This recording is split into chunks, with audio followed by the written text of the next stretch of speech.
आदिवासी सरना धर्म रक्षा अभियान में शामिल सभी राज्यों के जो धर्म प्रेमी हैं उपस्थित हैं।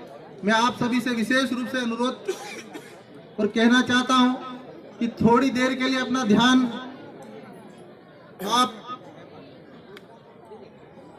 हमारी ओर आकर्षित करिए और जो गंभीर बातें मैं बोलना चाह रहा हूं आप लोग को सुने, क्योंकि आज की यह बैठक आप सभी के लिए और पूरे भारत के 10 करोड़ से ज्यादा आदिवासियों के लिए बहुत महत्वपूर्ण है। सबसे पहले मैं आप सभी से नारे लगवाना चाहता हूं और मैं अनुरोध करना चाहता हूं कि जो मैं नारा लगाऊंगा उसके साथ आप भी दोहराएंगे। मैं बोलूंगा लड़ेंगे तो आप बोलेंगे जीतेंगे, और जोर से आवाज इतनी जोर से होना चाहिए कि संसद भवन तक, प्रधानमंत्री नरेंद्र मोदी तक आप लोगों की आवाज पहुंचनी चाहिए। हमारी महामहिम राष्ट्रपति द्रौपदी मुर्मू जी तक हमारी आवाज, इस देश के आदिवासियों की आवाज पहुंचनी चाहिए। लड़ेंगे लड़ेंगे लड़ेंगे।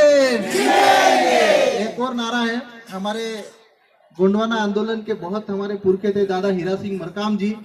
वो हमेशा जब दिल्ली में आते थे तो हमारे युवाओं को प्रेरणा के लिए एक नारा लगाते थे, क्योंकि ये वक्त के हिसाब से वो नारा सही भी बैठता है कि आज अधिकार मांगने से नहीं मिलता, अधिकार छीन कर लेने से मिलता है।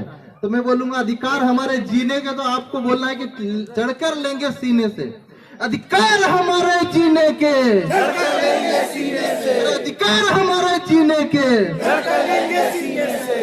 आप सभी झारखंड वासियों को, आप सभी यहाँ अलग अलग राज्यों से उपस्थित हमारे आदिवासी भाइयों को और हमारे बीच उपस्थित हमारे परम आदरणीय धर्मगुरु बंधन तिग्गा जी को उनके श्री चरणों में नमन करते हुए, हमारे बीच उपस्थित शिक्षाविद डॉक्टर कर्मा उरांव जी को, हमारे बीच उपस्थित हमारे विद्यासागर केरकट्टा जी जो उड़ीसा से आए हैं महासचिव जी को, हमारे बीच उपस्थित श्रीमती निर्मला भगत जी को जो अध्यक्ष रांची जिला परिषद से हैं, हमारे बीच उपस्थित श्री मनीलाल किरकट्टा जी अध्यक्ष उड़ीसा से हैं। मैं माफी चाहूंगा, मैं कुछ बीच में परिचय गलत दे दिया था। हमारे बीच उपस्थित रवि तिग्गा जी को अध्यक्ष झारखंड से, और हमारे बीच उपस्थित हमारी सभी माताएं, बहनें, बच्चे, बूढ़े। मैं अपनी बात शुरू करने से पहले और दो चंद पंक्तियां कहना चाहूंगा कि सिर्फ हंगामा खड़ा करना मेरा मकसद नहीं, सिर्फ हंगामा खड़ा करना मेरा मकसद नहीं, पूरी कोशिश है कि ये सूरत बदलनी चाहिए। सिर्फ हंगामा खड़ा करना मेरा मकसद नहीं, पूरी कोशिश है कि ये सूरत बदलनी चाहिए। मेरे सीने में न सही तो तेरे सीने में सही हो कहीं भी ये, लेकिन ये आग जलनी चाहिए। तो आज सरना धर्म कोड की मांग को लेकर पूरे भारत के आदिवासियों ने जो आह्वान किया है, और मैं इस आह्वान में हमारे इस प्रमुख नेतृत्वकर्ता बंधन तिग्गा जी, जो धर्म गुरु सरना धर्म, जो प्रकृति धर्म जिसके आदिवासियत की लड़ाई को लड़ने के लिए जो प्रेरणा देता है, उस धर्म की लड़ाई में कैंसर जैसी बीमारी को मात देकर हमारे बीच उपस्थित हुए उस ऐसे धर्म गुरु के लिए एक बार जोरदार तालियां बजाइए।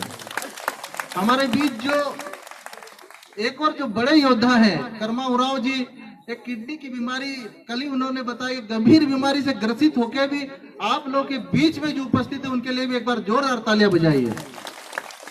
साथ ही ये जो धर्म की लड़ाई है, आज ये लड़ाई ये हमारे और आपके लिए नहीं है, आदिवासियों के आने वाली पीढ़ियों के लिए है, हमारे नई पीढ़ी के लिए है।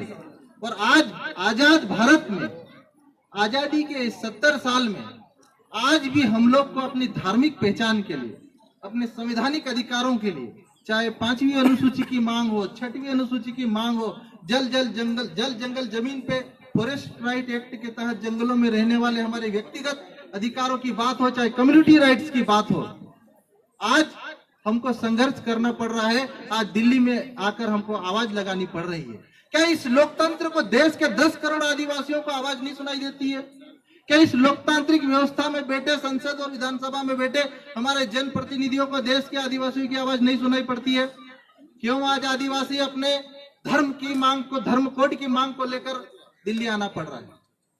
क्यों आज 5वीं अनुसूची और 6वीं अनुसूची ग्राउंड लेवल पे इम्प्लीमेंट नहीं हुई? कल हमारे रांची से पधारे सलखन मुर्मू जी ने, जो पूर्व सांसद भी रहे हैं और सेंगल अभियान के प्रमुख हमारे सर्वे सर्वा भी रहे हैं, उन्होंने बहुत अच्छी बातें कही है कि इस लोकतंत्र में 3 तरीके से ही आप अपनी मांगे मनवा सकते हो। एक तो इस लोकतांत्रिक व्यवस्था के भीतर आप विधानसभा और लोकसभा में पहुंचकर, दूसरी मांग आप जुडिशरी में पहुंचकर, और तीसरी एकजुट होकर। लेकिन तीनों ही जगह हम लोग कहीं ना कहीं जो आदिवासियत की लड़ाई लड़ने वाले, अपने हक अधिकारों की लड़ाई लड़ने वाले, कहीं ना कहीं नदारत है। आज हम अलग अलग राज्यों में बटे हुए, चाहे मध्य प्रदेश, छत्तीसगढ़, झारखंड, उड़ीसा, हर राज्य का आदिवासी अलग अलग समुदाय में बटा हुआ है। आज हमारे पश्चिमी मध्य प्रदेश, चाहे उड़ीसा, चाहे गुजरात, चाहे महाराष्ट्र, मैं आप सभी आदिवासी भाइयों से कहना चाहता हूं कि अधिकार तो हमको लेना पड़ेगा और छीन के लेना पड़ेगा।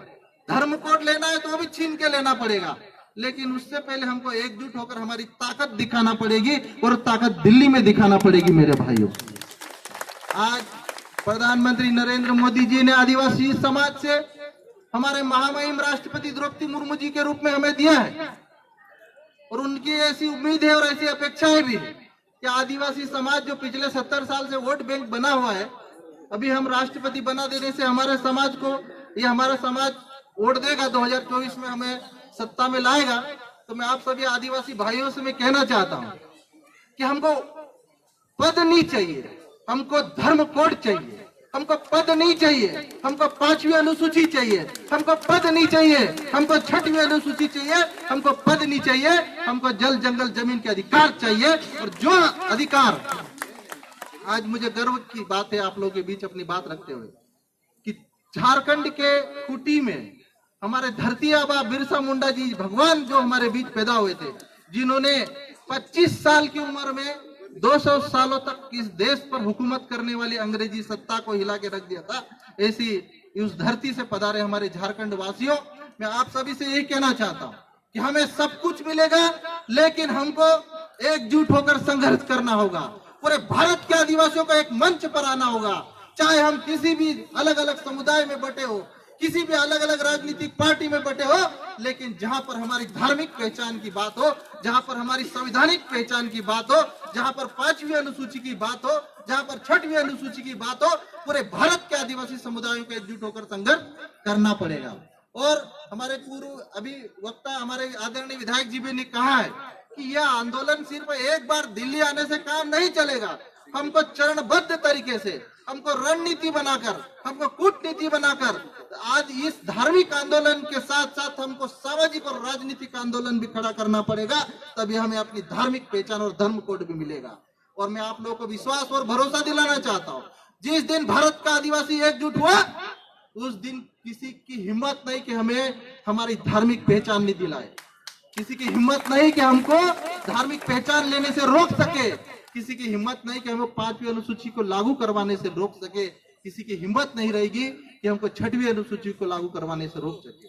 मैं पूरे भारत के आदिवासी युवाओं से, आदिवासी समुदायों से और सरना धर्म प्रेमियों से मैं कहना चाहता हूँ, हम मिलकर लड़ेंगे तो हमें धर्म कोड मिलेगा, हमें 5वीं अनुसूची मिलेगी, हमें 6वीं अनुसूची भी मिलेगी।